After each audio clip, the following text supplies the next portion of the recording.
కానీ నేను మీకు మనవి చేసేది ఏంటంటే దయచేసి ప్రజాస్వామ్య దేశంలో పార్లమెంటరీ డెమోక్రసీలో ప్రజలకు ఉండేటువంటి ఒకే ఒక వజ్రాయుధం మీ సొంతంగా ఉన్నటువంటి మీ ఓటు, మీ నిర్ణయాధికారంలో ఉన్నటువంటి మీ ఓటు.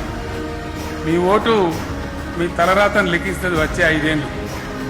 ఎందుకంటే పార్టీ నుంచి అభ్యర్థులు ఉన్నారు, అభ్యర్థుల గురించి తెలుసుకోవాలి తప్పకుండా.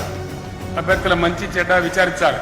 ఏ పార్టీ గెలిస్తే లాభం అనేది చాలా తీవ్రంగా చర్చ జరగాలి. కారణం ఏంటంటే ఆ పార్టీల యొక్క చరిత్ర చూడాలి. ప్రతి పార్టీకి చరిత్ర ఉన్నది. ఆ పార్టీ సమయంలో ఏం జరిగింది అదంతా కూడా మీ కళ్ళ ముందు ఉన్నది. ఎలక్షన్ రాగానే ఆగమాగం అయిపోయి వాటన్నిటిని మర్చిపోవద్దు. ఏ పార్టీ వైఖరైంది, ఏ పార్టీ ఏం చేసింది, ఏ పార్టీ ప్రజల గురించి ఏ దృక్పథంతో ఆలోచిస్తుంది, వీళ్ళ నడవడి ఎటున్నది, ఎవరి తవ్వ ఎటున్నది అనేది గమనించి మీరు నిర్ణయం చేస్తే అప్పుడు ఎలక్షన్లలో ప్రజలు గెలవడం జరుగుతుంది. ప్రజలు కోరుకునే ప్రజల ఆకాంక్షలు నెరవేర్చే పార్టీలు గెలిస్తే మీకు ఆటోమేటిక్గా లాభం జరుగుతుంది.